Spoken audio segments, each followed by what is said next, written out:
Dengan penuh cinta, kaum muslimin, baik muhajirin maupun ansor, saling bergegas menyambut Nabi. Begitu pula ibu-ibu Bani Najjar. Mereka dengan semarak menyandungkan syair gubahan sang aktivis Nusaybah bin Haris al-Ansariyah. Telah terbit bulan purnama, dari celah bukit ke tengah-tengah kita wajib bersyukur senantiasa selama penyeru Allah masih ada. Wahai yang diutus kepada kami, kau datang bawa perkara yang harus ditaati. Kau datang agungkan Madinah yang suci. Selamat datang, wahai sebaik-baik penyeru ilahi. Semua bahagia. Pembesar-pembesar Ansor berebut mendekati unta Rasulullah Shallallahu Alaihi Wasallam, memegangi kendalinya, berdesak mengitarinya, dan saling menariknya. Masing-masing ingin Nabi tinggal bersamanya dan memberi layanan terbaiknya. Rumah-rumah mereka dipamerkan kelayakannya untuk beliau. Status sosial mereka pun ditunjukkan. Semua berharap Nabi menyambut tawaran jamuan mereka. Di tengah kerumunan pembesar itu terdapat pula paman-paman beliau dari jalur ibu dari Bani Najjar. Dan tentu saja mereka inilah yang teragung bagi beliau. Tetapi Rasulullah adalah pemimpin yang bijak dan jenius. Manusia penuh malu berakal. Manusia penuh malu, berakal luas, dan berhati lembut. Pria yang ingin diterima semua kalangan, membuka hati untuk semua orang, tak ingin menyulitkan siapapun dan melukai perasaan. Pada detik-detik yang mengekal dalam sejarah itu, dunia menyaksikan sang pemimpin melepaskan kendali. Lalu dengan kelembutan tak tertandingi, beliau bersabda, biarkan unta berjalan, biarkan ia, unta ini ada yang menuntun, dan aku akan tinggal di mana aku ditempatkan Allah. Semua takjub, semua terkesima, tak ada hati yang tersinggung, tak ada pembesar yang merasa kalah saing, tak ada yang harus diperselisihkan. Semua puas menerima ucapan Nabi itu. Unta melangkah pelan melewati ruas-ruas jalanan. Madinah diikuti tatapan ratusan mata manusia. Jalanan yang sama sekali asing baginya. Suasana demikian agung dan sakral. Sampai di satu tempat, unta berhenti menatap sekeliling, seolah mencermati tempat itu. Kemudian menderum tepat di depan rumah Abu Ayyub al-Ansari. Tak pernah terlintas di hati Abu Ayyub al-Ansari waktu di hadapan Nabi bahwa rumahnya akan mendapat kehormatan seperti itu. Itu jauh di luar dugaan. Di tengah para pemuka Quraisy yang bersaing ketat memperebutkan kehormatan itu, ia sadar bukan siapa-siapa. Tak berani ia berdiri sebarisan dengan mereka. Maka bukan kepalang bahagianya ketika tanpa diduga kehormatan itu ternyata untuknya. Apa gerangan anugerah langit, embusan kudus, dan kebaikan Tuhan yang turun serta-merta ini? Maka sebelum kesempatan tercabut, cepat-cepat Abu Ayyub menyambut Nabi dan sahabatnya, lalu membawa mereka masuk. Sementara bagi istri Abu Ayyub, Yasrib terlalu sempit untuk merangkum kebahagiaan yang menyeruak di hatinya. Tak pernah ia bermimpi anugerah agung ini turun ke rumahnya, mengalahkan rumah-rumah lain di seluruh kota Madinah. Sebelum masuk, Nabi dikepung gadis-gadis cilik Bani Najjar yang tak lain adalah kerabat-kerabat dekat beliau. Mereka bersenandung merayakan kedatangan beliau, menabuh rebana dengan riang. Kami tetangga dari Bani Najjar, aduhai dengan Muhammad ini berjajar. Nabi tampak bahagia dengan sambutan ini. Beliau menebar senyum kepada gadis-gadis cilik itu. Apakah kalian mencintaiku? Ya, demi Allah, wahai Rasulullah. Suara mereka jernih dan polos. Allah Maha mengetahui, hatiku sangat mencintai kalian. Nabi menimpali. Sebenarnya rumah Abu Ayyub tidak luas, tak ada yang istimewa dibandingkan umumnya rumah penduduk Madinah. Tak ada kesan megah, tak ada yang layak diperhatikan.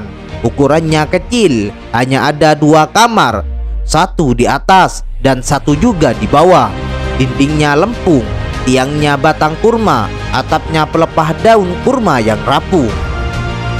Abu Ayyub bukan orang berpengaruh, bukan orang kaya, dan tidak memiliki status sosial terhormat. Ia hanya seorang biasa, seperti penduduk pada umumnya, cukup makan, hidup tenang. Pilihan Nabi terhadap rumah itu menunjukkan bahwa beliau tidak menginginkan rumah kaya dan berlimpah harta, atau rumah miskin yang akan terbebani kehadiran beliau. Rumah yang beliau cari adalah rumah bersahaja yang dipenuhi cinta dan ridho. Rumah itu adalah rumah Abu Ayyub Al-Ansari, yang belakang hari diketahui berasal dari Bani Najjar dan paman Nabi dari jalur ibu, dan yang paling dekat dengan Nabi secara nasab dan kerabat. Kelebihan lain, rumah itu terletak di tengah-tengah area Madinah, bukan di pinggiran. Suatu kelak yang menjadi titik sentral kota Madinah, bahkan sentral bagi dunia hingga hari ini. Nabi menempati kamar bawah, sengaja tidak memilih kamar atas agar tidak menyulitkan tamu yang akan menemui beliau. Tidak perlu memaksa mereka naik ke kamar tingkat.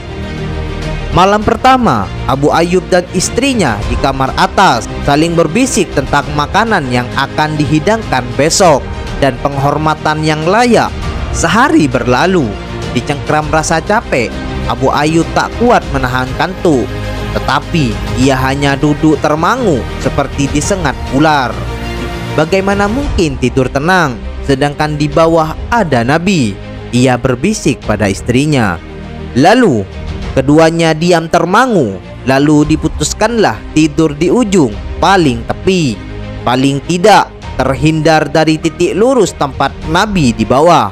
Tetapi sial, baru saja mau beranjak ke pojok kamar, Abu Ayyub tersandung sebuah tempayan hingga terdorong dan air di dalamnya tumpah ruah. Ia terkesiap, begitu pula istrinya. Mereka khawatir air akan menetes melalui celah-celah atap darurat itu, lalu mengenai kepala 2 tamu agung itu hingga mereka terganggu. Tanpa ragu, Ummu Ayyub melesat meraih kain beludru miliknya, lalu dilapnya air itu hingga kering tandas. Ia tak peduli betapa bagus dan mahalnya beludru itu, betapa itu satu-satunya miliknya yang paling berharga. Beludru itu hanya ia pakai pada acara-acara tertentu dan hari raya saja. Sejak kejadian itu, Abu Ayyub tak henti-hentinya mendesak Nabi tinggal di atas. Desakan itu disambut Nabi dengan menenangkan hati Abu Ayyub. Lagi pula, bukankah tamu mesti menurut kepada tuan rumah? Sebab ia lebih tahu bagaimana membuat tamunya itu kerasan. Orang pertama yang mengetuk pintu rumah Abu Ayyub untuk bertemu Rasulullah adalah seorang pemuda pendiam, indah perangai dan lembut penampilan. Pemuda yang kelak menorehkan pengaruh besar dalam derap sejarah Islam. Ia membawa mangkuk berisi roti berkuah susu dan minyak samin, lalu disajikan tepat di hadapan Nabi. "Ini kiriman ibu, wahai Nabi Allah." Berbinar wajah Nabi, tersenyum beliau pada anak muda itu, lalu mendoakannya, "Semoga Allah memberkahimu." Allah benar-benar memberkahi pemuda yang kelak dikenal dengan Zaid bin Sabit itu. Ia terbilang sahabat agung dan ulung. Hidupnya terutama diabadikan untuk Al-Quran, pengabdian yang dianugerahkan Allah tanpa cacat. Maka jadilah rumah Abu Ayyub markas perhatian seluruh penduduk Madinah, baik muhajirin maupun ansor. Mereka berdatangan untuk menimba ilmu, menyimak Al-Quran, mendengarkan perintah-perintah beliau, dan meraup apa saja yang bermanfaat dari beliau. Tak kurang dari 3 atau 4 mangkuk makanan setiap hari diantarkan sahabat ansor kepada Nabi dengan tulus dan penuh cinta. Nabi pun menerimanya, dimakan sedikit, lalu beliau mengundang orang-orang di sekitarnya. Bahkan Abu Ayyub sendiri selaku tuan rumah yang lebih banyak peluang melayani Nabi, harus bersaing ketat dengan yang lain untuk menjamu beliau. Semua berebut berkah sampai-sampai begitu Nabi mengangkat tangan untuk makan, piring di bawahnya langsung ditarik oleh Abu Ayyub. Ia jemput makanan itu tepat pada bekas jari-jari beliau, lalu ia makan. Wallahu a'lam bissawab.